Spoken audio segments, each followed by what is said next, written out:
Hello friends, कैसे हो आप लोग। उम्मीद करते हैं अच्छे होंगे और अपनी तैयारी जारी रखेंगे। फ्रेंड्स, आज हम लोग प्रयोगवाद के अन्य बचे हुए कवियों को देखेंगे। तो आइए चलिए देखते हैं। गजानन माधव मुक्तिबोध। गजानन माधव मुक्तिबोध का पहले आइए थोड़ा सा जीवन परिचय देखते हैं। इनका जन्म 1917 ईस्वी में, मृत्यु 1964 ईस्वी में हुआ था। मुक्तिबोध का जन्म ग्वालियर के एक कस्बे में हुआ था।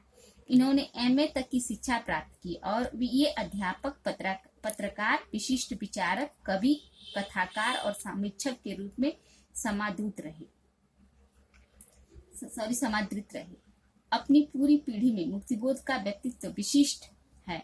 एक पीढ़ी और इसी में लगी हुई परवर्ती पीढ़ी के लगभग सारे महत्वपूर्ण कवि जैसे अज्ञे, गिरजा कुमार माथुर, शमशेर बहादुर, भारती आदि रोमानी कवियों से अलग हटकर नया प्रयोग करने का प्रयत्न करते हुए भी रोमानी संवेदना और भाषा से मुक्त नहीं हो सके। किंतु मुक्तिबोध एक ऐसे कवि हैं जिनका अनुभव जगत बहुत व्यापक है, जो अपने परिवेश के जीवन से बहुत गहन भाव से जुड़े हुए हैं।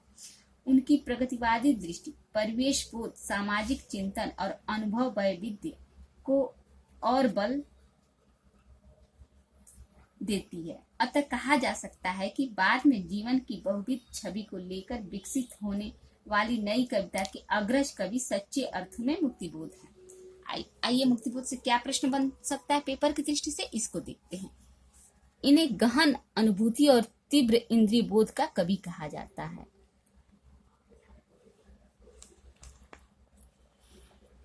इन्हें क्या कहा जाता है? इन्हें गहन अनुभूति और तीव्र इंद्रिय बोध का कवि कहा जाता है। इनकी दो काव्य कृतियां हैं, इसको देखते हैं। चांद का मुंह टेढ़ा और दूसरा है भूरी भूरी खाक दूध। चांद का मुंह टेढ़ा का समय है 1964 ईस्वी। भूरी भूरी खाक धूल, इसका समय है 1980 ईस्वी। इनके दो काव्य कृतियां ये दोनों हैं। मुक्तिबोध की चर्चित कविताएं देखते हैं। अंधेरे में ब्रह्मा राक्षस, अंतःकरण का आयतन, भूल गलती। अंधेरे में का पहला प्रकाशन कल्पना में 1964 में, आशंका के दीप अंधेरे में नाम से हुई थी। क्या हुआ? अंधेरे में का पहला प्रकाशन कल्पना में 1964 में, आशंका के दीप अंधेरे में नाम से हुआ था। राम स्वरूप चतुर्वेदी ने लिखा है मुक्तिबोध का काव्य संकलन चांद का मुंह टेढ़ा है, एक बड़े कलाकार की स्क्रैच बुक लगता है। क्या राम स्वरूप चतुर्वेदी ने लिखा है? मुक्तिबोध का काव्य संकलन चांद का मुंह टेढ़ा है, एक बड़े कलाकार की स्क्रैच बुक लगता है। मुक्तिबोध पर टॉलस्टॉय, वर्कशॉ और मार्क्सवाद का स्पष्ट प्रभाव है। रामविलास शर्मा ने अंधेरे में कविता को आरक्षित जीवन की कविता कहा है। क्या कहा है? रामविलास शर्मा ने अंधेरे में उनकी कविता को आरक्षित जीवन की कविता कहा है। नामवर सिंह ने अंधेरे में कविता को क्या कहा है? अंधेरे में कविता अस्मिता की खोज है। क्या कहा है? अस्मिता की खोज है। शमशेर बहादुर सिंह ने अंधेरे में कविता के संबंध में क्या कहा? इसको देखते हैं। यह कविता देश के आधुनिक जन इतिहास का स्वतंत्रता पूर्वक और पश्चात एक दहकता इस्पाती दस्तावेज है। इसमें अजब और अद्भुत रूप से व्यक्ति और जन का एकीकरण है। ये किसने कहा है? शमशेर बहादुर सिंह ने कहा। और किस कविता के संबंध में कहा है? अंधेरे में कविता के संबंध में कहा है। प्रभाकर माचवे ने अंधेरे में कविता को लावा कहा है। क्या कहा है? लावा कहा है।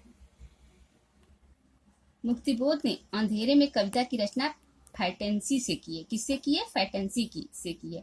और मुक्तिबोध ने फैंटेसी को निम्न ढंग से परिभाषित किया है। ज्ञान गर्भ फैंटेसी द्वारा सार रूप में जीवन की पुनः रचना करता है।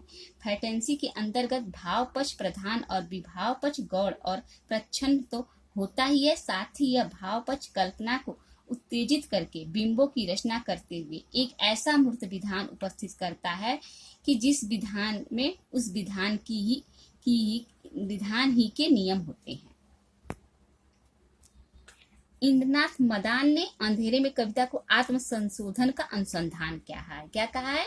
आत्म संशोधन का अनुभव। ये सब तो मैं पेन डाउन नहीं करी हूँ, पर आप लोग याद कर लीजिएगा। प्रयोगवाद के एक अन्य कवि शमशेर बहादुर सिंह, इनको पढ़ते हैं। इनका पहले थोड़ा सा जीवन परिचय जानते हैं। इनका जन्म 1911 और मृत्यु 1993 ईस्वी में हुआ था। इनका जन्म देहरादून में हुआ था। ये बीए करने के बाद एक कहानी और नया साहित्य के संपादन मंडल में रहे।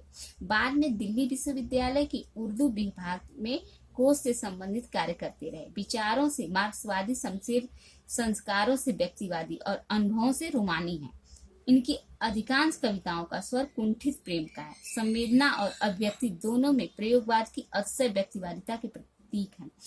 इनकी अतिशय व्यक्तिवादिता केवल अपने प्रतिबद्ध होने के कारण पाठकों की समझ की उपेक्षा कर जाती है और ऐसे ऐसे महीन जाल बुनती है तथा खंडित बिंबों की योजना करती है कि पूरी कविता अपने अभिप्रेत प्रभाव के साथ उभर नहीं पाती। शमशेर बहादुर सूक्ष्म सौंदर्य बोध के कवि माने जाते हैं, किंतु कठिनाई यहाँ है कि सौंदर्य यहाँ वहाँ की कुछ पंक्तियों में अलग अलग ढंग से उभर कर रह जाता है। मुक्त आसंग चेतना प्रवाह, अमूर्त चित्रात्मकता, शब्द संगीत आदि शमशेर के शिल्प को एक नया रूप अवश्य देते हैं, किंतु वे अनुभव लोक को मूर्त करने के स्थान पर उलझा देते हैं। आइए शमशेर बहादुर सिंह से क्या प्रश्न बन सकते हैं, इनको देखते हैं। शमशेर बहादुर सिंह प्रेम और सौंदर्य के कवि हैं। प्रेम और सौंदर्य के कवि हैं। शमशेर बहादुर सिंह के कुछ काव्य संग्रह को देखते हैं। कुछ कविताएं 1959 ईस्वी, कुछ और कविताएं 1961 ईस्वी, चुका भी हूं नहीं मैं 1975 ईस्वी, इतने अपने पास 1980 ईस्वी, उदिता अभिव्यक्ति का संघर्ष 1980 ईस्वी, बात बोलेगी 1981 ईस्वी, काल तुझमें होड़ है मेरी 1988 ईस्वी, संघर्ष कहीं बहुत दूर से सुन रहा हूँ 1995 ईस्वी, सुकून की तलाश 1998 ईस्वी। ये सब इनके काव्य संग्रह हैं। फ्रेंड्स, चुका भी नहीं मैं, जो इस पर इनको साहित्य अकादमी पुरस्कार 1977 में प्राप्त हुआ था। इन्हें अन्य पुरस्कार जैसे मैथिली शरण गुप्त पुरस्कार 1987 में प्राप्त हुआ, कबीर सम्मान 1989 में इन्हें प्राप्त हुआ था। आइए इनसे क्या प्रश्न बन सकते हैं, इसको देख लेते हैं। शमशेर बहादुर सिंह ने लिखा है, मैं हिंदी और उर्दू का दुआब हूँ। क्या लिखा है? मैं हिंदी और उर्दू का दुआब हूँ। इनके संबंध में लेखकों ने क्या कहा, इसको देखते हैं।